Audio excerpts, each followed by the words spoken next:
السلام علیکم محترم ناظرین، روح کے معاملے میں اللہ رب العالمین نے یہ نظام رکھا ہے کہ جب وہ جسم میں ہو تو انسان جاگتا ہے، اور جب روح جسم سے نکل جائے تو انسان سو جاتا ہے، اور جسم سے جدا ہو کر روح خواب دیکھتی ہے۔ اگر وہ آسمانوں میں خواب دیکھے تو وہ درست ہوتے ہیں، کیونکہ شیطان کو آسمانوں تک رسائی نہیں، اور اگر آسمان سے نیچے خواب دیکھے تو وہ شیطان کی طرف سے ہوتے ہیں، اور اگر روح جسم کی طرف واپس لوٹ آئے تو انسان پہلے کی طرح جاگ جاتا ہے۔ ویورز، جب انسان سوتا ہے تو اس کے لیے ایک راستہ ہو جاتا ہے جس میں اس کی روح سفر کرتی ہے، اور روح کی بنیاد جسم میں ہی ہوتی ہے، بس جہاں تک اللہ چاہے وہ پہنچتی ہے۔ جب تک وہ سفر میں ہوتی ہے آدمی سویا رہتا ہے، اور جب جسم میں لوٹتی ہے تو آدمی جاگ جاتا ہے۔ یہ سورج کی کرنوں کی طرح ہوتی ہے کہ وہ زمین پر پڑتی ہیں مگر ان کی جڑیں سورج سے جڑی ہوتی ہیں۔ کہا گیا ہے کہ روح آدمی کے نتھنے سے پھیلتی ہے اور اس کی اصل آدمی کے جسم میں ہی ہوتی ہے۔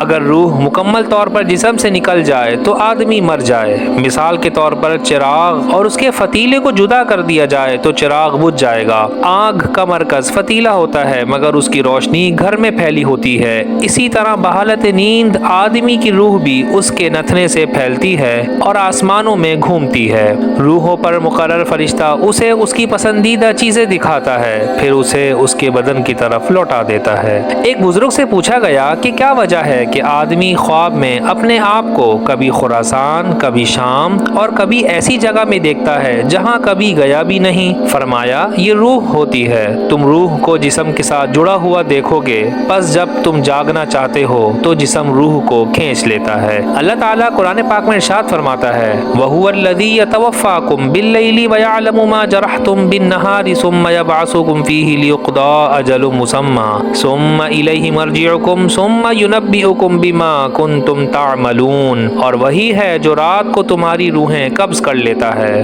اور جو کچھ تم دن میں کماتے ہو اسے جانتا ہے، پھر تمہیں دن کے وقت اٹھاتا ہے تاکہ مقررہ مدت پوری ہو جائے، پھر اسی کی طرف تمہارا لوٹنا ہے، پھر وہ بتا دے گا جو کچھ تم کرتے تھے۔ رسول کریم صلی اللہ علیہ وسلم جب نیند سے بیدار ہوتے تو یہ دعا پڑھتے، الحمدللہ الذی احیانا بعدما اماتنا والیہ النشور، جس کا ترجمہ ہے، تمام تعریفیں اللہ کے لیے ہیں جس نے ہمیں موت کے بعد حیات عطا فرمائی اور ہمیں اسی کی طرف لوٹنا ہے۔